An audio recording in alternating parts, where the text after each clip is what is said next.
जय हिंद दोस्तों, welcome to teaching अड्डा क्लास 10th मैथ एक्सरसाइज 3.1 का क्वेश्चन 1 आज हम लोग स्टार्ट करने जा रहे हैं। तो चलिए वीडियो को शुरू करते हैं। हमारा पहला प्रश्न है कि आफताब अपनी पुत्री से कहता है 7 वर्ष पूर्व मैं तुमसे 7 गुनी आयु का था, अब से 3 वर्ष बाद मैं तुमसे केवल 3 गुनी आयु का रह जाऊंगा।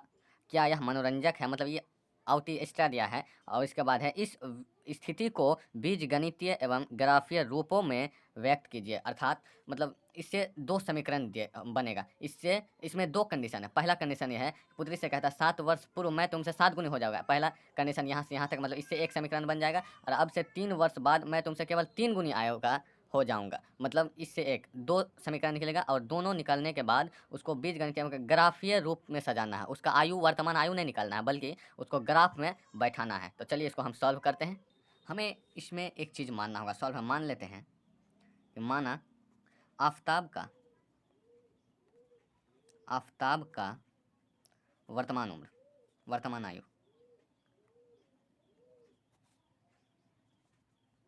मतलब उसका जो अभी वर्तमान में एज है वो कितना है, x वर्ष मान लिया, हमें पता नहीं है, x वर्ष।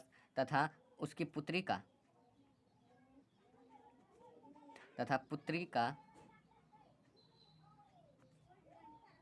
की वर्तमान आयु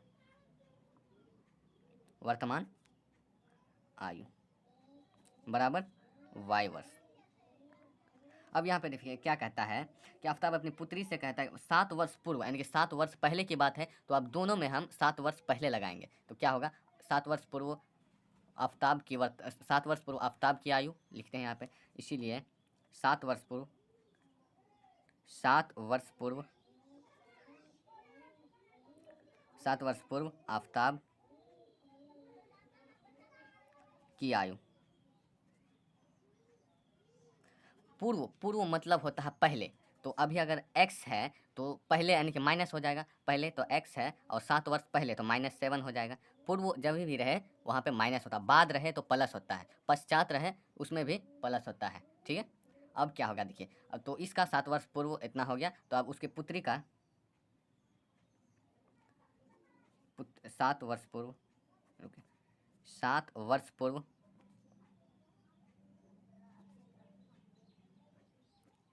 7 वर्ष पूर्व पुत्री का आयु की आयु, उसका वर्तमान आयु है y वर्ष। तो 7 वर्ष पहले क्या हो जाएगा, y माइनस 7 वर्ष। अब प्रश्न से क्या कह रहा है यहाँ पे देखिए। प्रश्न कह रहा है कि आफताब अपनी पुत्री से कहता है 7 वर्ष पूर्व मैं तुमसे 7 गुनी आयु का था, यानी कि 7 वर्ष पूर्व मैं तुमसे 7 गुनी आयु का था। इसका अर्थ जब तुम 1 वर्ष की थी तब मैं 7 वर्ष का था, इसका अर्थात होता है। तो क्या करेंगे हम यहाँ पे, इस प्रश्न से करेंगे पहले आफताब की, मतलब 7 वर्ष पूर्व आफताब की आयु क्या है, x-7 है, x-7 है।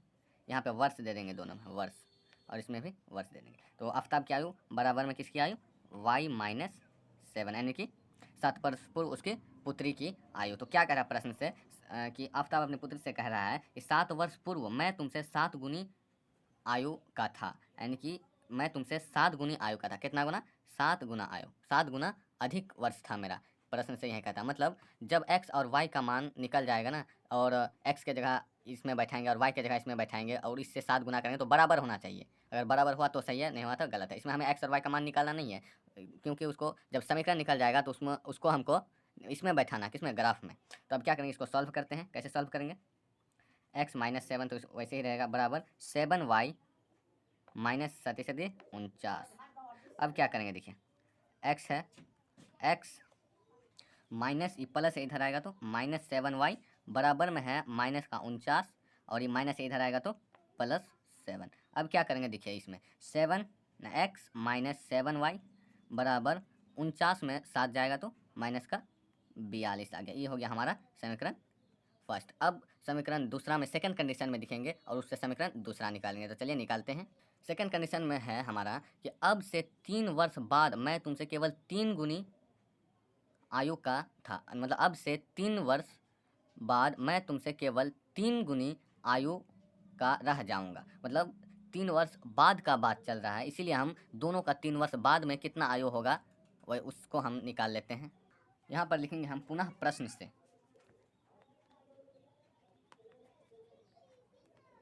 पुनः प्रश्न से, वो प्रश्न से पुनः प्रश्न से मतलब फिर से प्रश्न से कह रहा है कि दोनों का 3 वर्ष बाद, इसलिए आफताब का 3 वर्ष बाद आयु, मतलब 3 वर्ष बाद,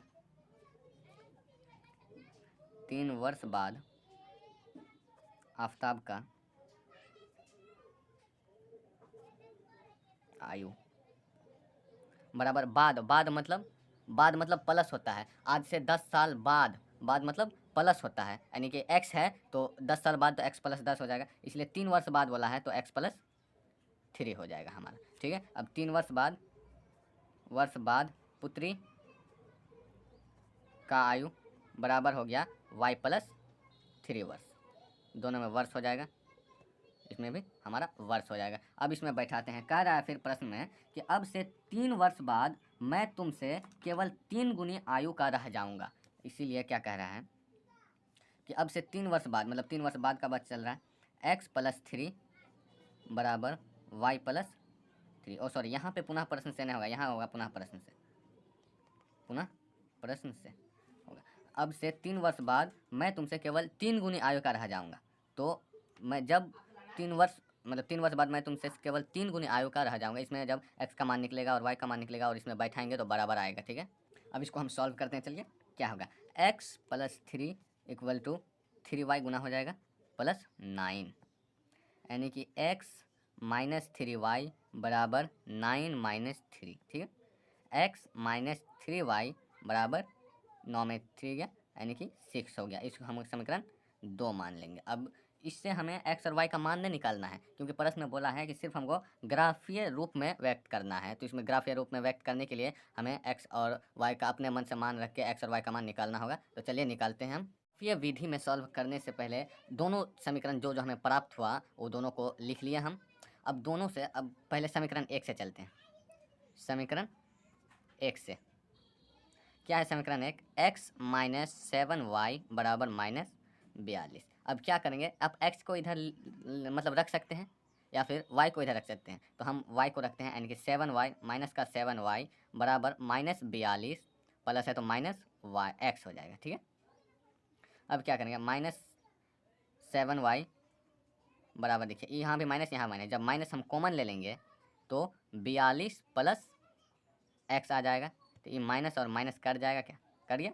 अब क्या करेंगे, y बराबर 42 प्लस x बट्टे 7। अब इससे हम एक तरफ से x का मान बैठाएंगे अपने मन से, कोई भी 1 2 3 4 या फिर माइनस में रख सकते हैं, -1 -2 -3, और उससे हमें y का मान पता चल जाएगा। ठीक है, अब कैसे क्या करेंगे देखिए, पर इसके लिए हमें पहले एक घर बना लेना है, x और y। ठीक है, बना लिया इसको, कम से कम 3 ठो या 2 ठो, 3 ठो निकालने से ज़्यादा अच्छा होता है, या फिर आप 2 ठो भी निकाल सकते हैं। हम इसमें आपको 3 ठो निकाल के बताएंगे कि कैसे होगा। देखिए अब हम x का मान अगर हम 0 रखते हैं, उम्मीद मतलब ये कीजिए कि पॉइंट में कम ही मतलब y का मान आए, पॉइंट में उतना मतलब ग्राफ सही बैठता है लेकिन थोड़ा उसमें दिक्कत होता है, पॉइंट में नहीं आना चाहिए। अगर हम x का मान 0 रखते हैं तो 42 और 0 42 होता है, 7 छोक 42, मतलब x का मान 0 रखने से आ जाता है, यानी कि 42 प्लस x का मान जब 0 रखे तो 7 ही आया, यानी कि 42 बट्टे 7 बराबर 6 आ गया। ठीक है, जब x का मान हम अब यहाँ बैठेंगे, जब x का मान हम 0 रखें तो y का मान आया 6 आ गया। अब क्या रखेंगे देखिए, उसके बाद देखिए जब हम x का मान 1 रखेंगे तो 43 हो जाए, 2 रखेंगे 44 हो जाएगा, तो नहीं होता 44, 7 से तो नहीं करता है डायरेक्ट। अब हम 7 रखते हैं, तो 7 रखेंगे तो क्या हो जाएगा, 7 और 42 49 हो जाएगा, तो रखते हैं 42 प्लस x का मान क्या रखेंगे 7 रखेंगे, बट्टे 7 है, तो 42 और 7 क्या हो जाएगा 49 हो जाएगा, बट्टे 7 बराबर 7 7 49। जब 7 रखे तो आया कितना 7, जब 7 रखे तो आया 7, और एक ठो करना है, क्या रखेंगे इसके बाद फिर 8 9 10 11 रखेंगे तो ये पॉइंट में आ जाएगा। लेकिन जब 14 रखते हैं, यानी कि 14, x का मान 14 रखेंगे तो 42 और 14 कितना होता है, 42 और 14, 42 14 जोड़ के बताते हैं आपको, यानी कि 42 प्लस 14 बट्टे में 7 है, तो कितना हो जाएगा 4 2 6 और 5 56 हो जाएगा, बट्टे 7, तो 8 7 56, यानी कि जब रखें 14 तो हमारे पास आया 8, जब 14 तो आया 8, जब रखें 14 तो आया 8। इसी तरह पहला समीकरण का तो कंप्लीट हो गया इतना चीज़। अब दूसरा समीकरण में भी बिल्कुल ऐसा ही करना है, तो चलिए दूसरे समीकरण की ओर। इसलिए अब हम यहाँ पे लिखेंगे कि समीकरण 2 से, समीकरण 2 से, समीकरण 2 हमारे पास क्या था, समीकरण 2 था x माइनस 3y बराबर 6। इसमें भी बिल्कुल वही करना है, हमें y को इधर ही रखना है और x को उधर लेकर चले जाना है। इसमें क्या कीजिएगा, देखिए x है, क्या है, x है, अभी 6 प्लस में है ना, 6 को इधर लेकर चलाइए तो -6 बराबर, माइनस में तो उधर जाएगा तो प्लस हो जाएगा 3y। अब क्या करना है, देखिए इसके बराबर है तो इसको पहले लिख देते हैं 3x और बराबर x माइनस 6, ठीक है। अब x बराबर होगा, और y हो गया, यहाँ पे y होगा, तो हमारे पास y बराबर होगा क्या, x माइनस 6 बट्टे में 3, ठीक है। अब इसी में हम फिर वहीं अपनाना है कि x का मान बैठाएंगे और निकालेंगे, तो इसके लिए एक घर बनाना होता है हमें, तो बना लेते हैं x और y का, x और y का, ठीक है, बना लिया। चलिए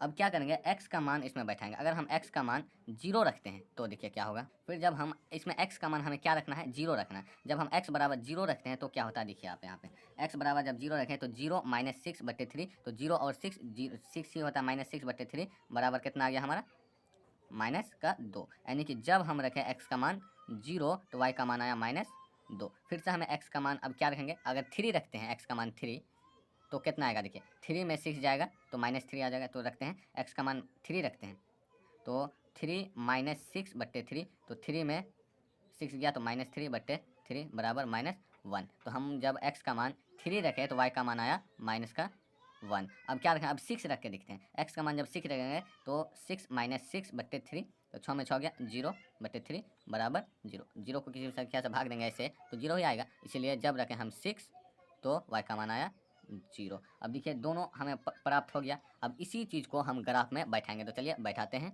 तो अब हम यहाँ पे एक ग्राफ का लाइन तो ड्रॉ कर लिए, आपको सीधा सीधा एकदम स्केल बैठाना है और सीधा सीधा खींच देना है। और हमारे पास वो जो x और y का मान आया था 14 तक आया था, लेकिन हम यहाँ पे अगर 1 2 3 4 5 6 7 8 9 10 11 12 13 14 यानी कि बहुत लंबा चले जाएगा, इसीलिए हम 2 और 2 का अंतराल लेंगे। ये हो गया हमारा मूल बिंदु, यानी कि ये हो गया हमारा मूल बिंदु, ओ इसको कहते हैं, मान लीजिए 0, इसका निर्देशांक जो होता है वो 0,0 होता है, तो हम 2 का अंतराल लेंगे, यानी कि 2 4 6 8 10 12 और लास्ट वाला जो हो गया हमारा 14, ठीक है। अब क्या करेंगे, इधर जो है इधर सिर्फ माइनस होगा, -2 -4 -6 -8 -10 -12 और माइनस का 14। ये x है और x डैश है और y है ऊपर वाला और नीचे है y डैश हमारा, ठीक है। अब क्या करेंगे, यहाँ पे देखिए, अब ऊपर में जो है ये हो गया y में है, यहाँ पर भी 2 4 6 8 10 12 14, बस 14 तक ही रहने देना है। ऊपर में लाइन थोड़ा बड़ा है, ज़्यादा है, और नीचे भी वहीं माइनस का 2 -4 -6 -8 -10 -12 और -14 हो गया। अब जो हम 2 समीकरण से हमारा जो x और y का मान निकला था उसमें हमें बैठाना है। क्या निकला था समीकरण 1 में, देखिए समीकरण 1 और 2 एक हम छोटा पेज में लिख लिए हैं। अब समीकरण 1 में देखिए, समीकरण 1 में जब x का मान 0 रखे थे, x का मान 0 मतलब यहाँ तो है ये है, तो y का मान आया था हमारा 6। तो y कहाँ है, y ई लाइन है, तो प्लस में है कि माइनस में, प्लस में है। y जब x का मान हम रखे थे 0 तो y का मान आया हमारा 6, तो यहाँ पे हम 6 खोजेंगे, 6 यहाँ है, तो यहाँ पे जहाँ पे 6 होगा वहाँ पे थोड़ा एक ठो बिंदा दे देंगे और यहाँ पे थोड़ा लिख देंगे कैसे, जब रखे थे 0 तो आया हमारा 6, उसके निकट यानी के बगल में रख देंगे। फिर दूसरा क्या है, जब रखे थे 7 तो आया 7, देखिए x का मान जब रखे थे 7 तो x वाला लाइन ईठो है कि नहीं है, x वाला लाइन ईठो है, तो 6 और 8 है, 6 और 8 का अंतराल है, तो 6 और 8 के बीच में होगा 7, यहाँ होगा 7। जब x का मान रखे थे 7 तो y का मान आया हमारा भी 7, तो जब रखे थे 7 तो y का मान आया यहाँ भी 7। यहाँ देखिए ये 6 और 8 के बीच 7 होगा, तो जब x का मान रखे थे 7 और y का मान भी आया 7, तो यहाँ और इसके बीच वाला हो गया आपका यहाँ, तो ये बिंदु यहाँ आ जाएगा हमारा, आएगा कि नहीं आएगा, आ जाएगा, क्योंकि सामने वाला लेना है, सीधा सीधा आ गया हमारा। तो क्या रखे थे, जब रखे थे 7 तो आया 7। और नेक्स्ट दूसरा क्या है, जब रखे थे 14 तो आया 8, जब रखे थे 14 यानी कि लास्ट वाला तो आया हमारा 8, तो 8 का सीधा ईठो और 14 ईठो हो गया, तो यहाँ हो गया हमारा, जब रखे थे 14 तो y का मान आया 8 हो गया हमारा। अब क्या करेंगे, ये तीनों बिंदु जो हमें प्राप्त हुआ ये तीनों को मिला देंगे। कैसे मिलाएंगे, देखिए ये तीनों को स्केल बैठाएंगे सही से, स्केल बैठाने के बाद एकदम बेधड़क मिला देना है, ऐसे मिला दिए। अब क्या करना है, इसको ऐसे थोड़ा लकीर दे देना है और इसको ऐसे थोड़ा लकीर देना। अब क्या करना है, इस समीकरण जो है समीकरण ठो का नाम लिख देना है। तो समीकरण का नाम क्या था हमारा, हमारे समीकरण का नाम था x माइनस 7y बराबर माइनस 42 था। अब वही चीज़ समीकरण 2 में भी करना है। अब समीकरण 2 में क्या था, जब हम रखे थे x का मान 0 तो y का मान आया -2। तो बैठाते हैं उसमें, जब x का मान रखे थे 0 तो y का मान आया -2। तो यहाँ होगा, तो लिख देते हैं वहाँ पे x का मान, ओ सॉरी यहाँ नहीं होगा, ये तो x वाला लाइन है, तो ये हो गया हमारा y का मान। तो क्या है, जब रखे थे हम x का मान 0 तो y का मान आया -2। जब x का मान 0 तो y का मान आया -2, तो यहाँ होगा, ये नहीं होगा क्योंकि ये x वाला लाइन है और ये y वाला लाइन है। जब x का मान 0 तो y का मान आया -2, 0 तो y का मान आया -2। और सेकेंड वाला है हमारा, ये ऐसे ही मिस्टेक हो गया। अब देखिए, जब हम x का मान रखे थे 3 तो y का मान आया -1। जब x का मान रखे थे 3 यानी कि 2 और 4 के बीच, मतलब ई तो x होगा हमारा, तो y का मान आया -1। तो y का मान आया -1, तो -1 यहाँ होगा हमारा, क्योंकि 0 और 2 के बीच 1 होगा। तो जब हम x का मान रखे 3 तो y का मान आया -1, यानी कि ई तो होगा हमारा सामने सामने वाला। तो क्या रखे, जब रखे हम x का मान 3 तो y का मान आया -1। ठीक है, 2 बिंदु प्राप्त हो गया। अब तीसरा बिंदु प्राप्त करना है हमें। इसके लिए देखिए, जब हम x का मान रखे 6 तो y का मान आया 0। जब हम x का मान 6 देखते हैं कहाँ है, जब हम x का मान 6, तो देखिए यहीं पे है हमारा x का मान 6, तो y का मान आया 0। तो 0 यानी कि 0 जहाँ पे 6 है वहीं होगा, क्योंकि 0 और 6 में मतलब ये हेर फेर नहीं होता, ऐसे नहीं होगा, जो 6 है वहीं होगा। तो यहाँ हो गया हमारा, जब रखे हम 0 तो आया कितना 6, ना जब रखे 6 तो आया हमारा 0। अब क्या करेंगे, ये तीनों जो हमें लाइन प्राप्त हुआ, इस तीनों को फिर उसी की तरह ऐसे मिला देंगे। ठीक है, चलिए मिलाते हैं,